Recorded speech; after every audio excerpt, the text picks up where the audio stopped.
Hi, guys. So today we are going to be talking about Blackout Poetry. That is our further project for this week. And so I wanted to do a special video tutorial that kind of explains what it is and how it can be done, and some resources, provide you with some resources on how to do this. And I'm also going to show you an example of the Blackout Poetry that I did that I can share with you. So as you can see, we already went through our four square. That is in my previous video, and I will link that down below. And then on the second page, just like we had in weeks 1 and 2, we have a further project. Now this project each week is meant to be something that is fun, something that can engage you in language arts, but might involve some creative thinking or some thinking outside of the box, maybe a little bit of art. And that's what we have here. We're continuing with our poetry theme and continuing with this idea that poetry is something that exists all around us. It's something that we can find everywhere. You guys listen to songs every day. Those are poems in a musical format. Last week, we made poems with existing book spines that we had within our house. And so this week, we are moving on with something called Blackout Poetry. So, what is Blackout Poetry exactly, you might be thinking?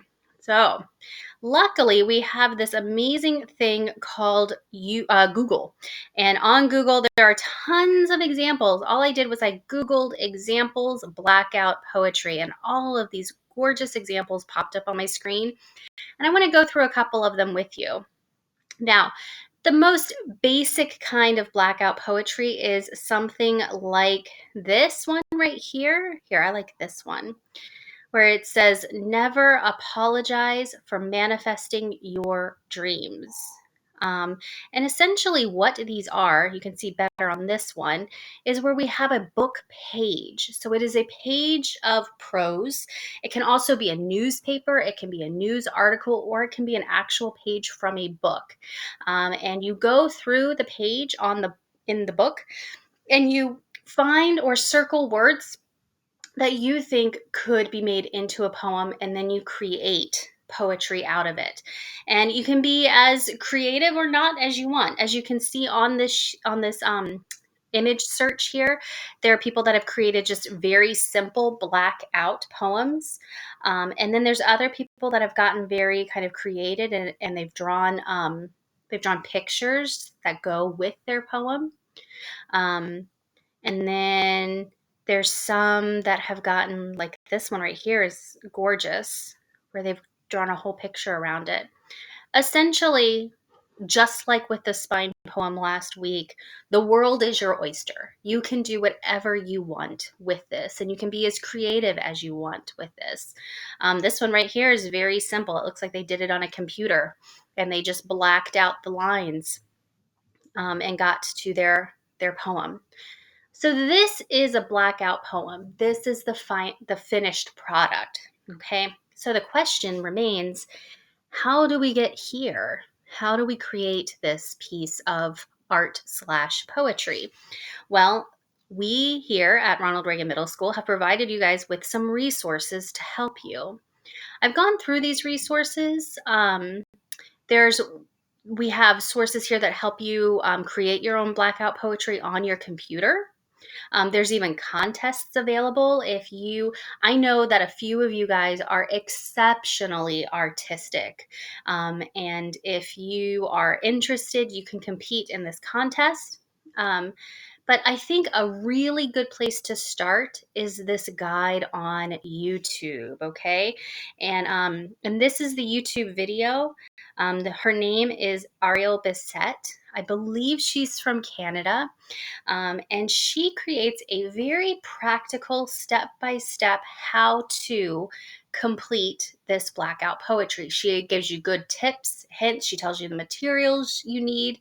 And as you can see, it is a video that's only 5 minutes and 27 seconds long. So she explains how to do this entire project in less than 6 minutes.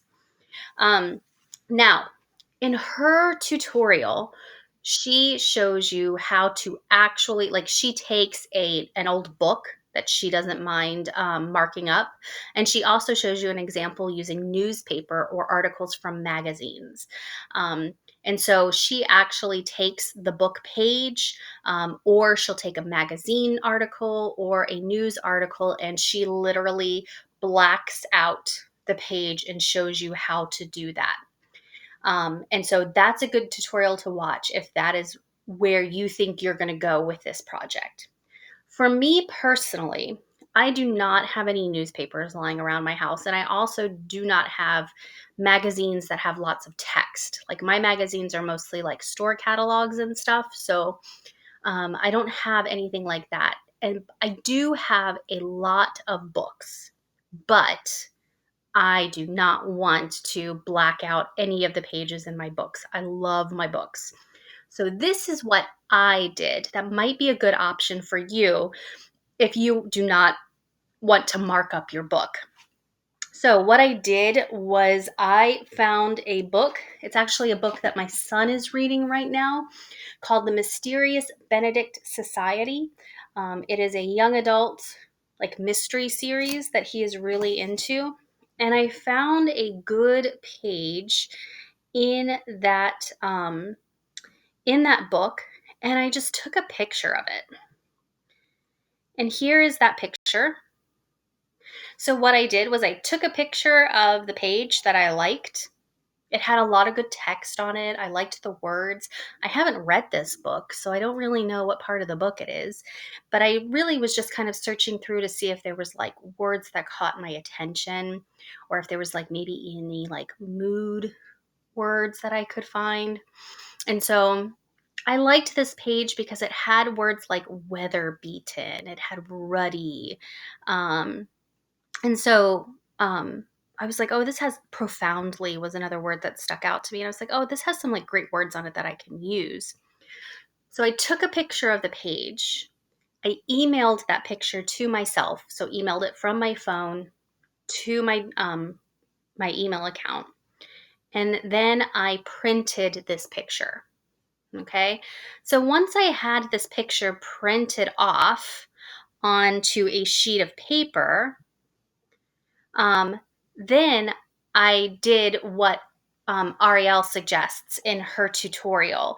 So what she does is she takes a piece of paper and she sets it next to the page, and she kind of just like pulls out words or phrases that she thinks are interesting. And so that's what I did here, where I wrote down like um, words or phrases that I might want to use. And then I kind of try to create a poem out of it. And so you can see here that I had the children world, and then I had a tall man, ruddy cheeks, ocean blue eyes, a scarecrow. Um, and so as I started reading it, I was like, well, the children world, a tall man, that doesn't make sense. So I scratched out a tall man. I wanted to stick with the children. Um, and then I thought ruddy cheeks, ocean blue eyes, that's a nice way to describe the children. And then I was like, a scarecrow, that's not where I want to go with this. And so I scratched that out. So once I used this sheet of paper right here on the right-hand side to kind of settle on what I wanted to use for my poem. And then once I figured this side out, I went back over onto my printout of my book page. And that's when I actually like put a box around the phrases that I decided to keep. And it was here that I crafted my poem. And so my poem says, the children world, ruddy cheeks, ocean blue eyes, profoundly sad. Are you ready? We glanced doubtfully, somewhat reluctantly. So that is the poem that I decided to use. So now that I have that part set, then I can begin like actually blacking in. So I took a black Sharpie, um, and I wanted to show you here. This is like kind of like a third of the way through. So I would take a black marker and kind of like make boxes around my phrases. And then I would just begin to shade it all in. And it's definitely if you're using a piece of paper or you're doing this in a book, you certainly want to put another sheet of paper behind it because the marker definitely bleeds through. And so, you can get it on your table. So be careful about that. So this is about a third of the way through. And then this right here is my final product. So, the children world, ruddy cheeks, ocean blue eyes, profoundly sad. Are you ready? We glanced doubtfully, somewhat reluctantly. So that's my blackout poetry. It's really that simple. It just takes some thought and it takes a little bit of time, but it's certainly something that you guys could do. And I think you'd be quite amazed with the things that you can create using this kind of art form. So I look forward to seeing the things that you guys come up with this week. As always, take care and stay safe.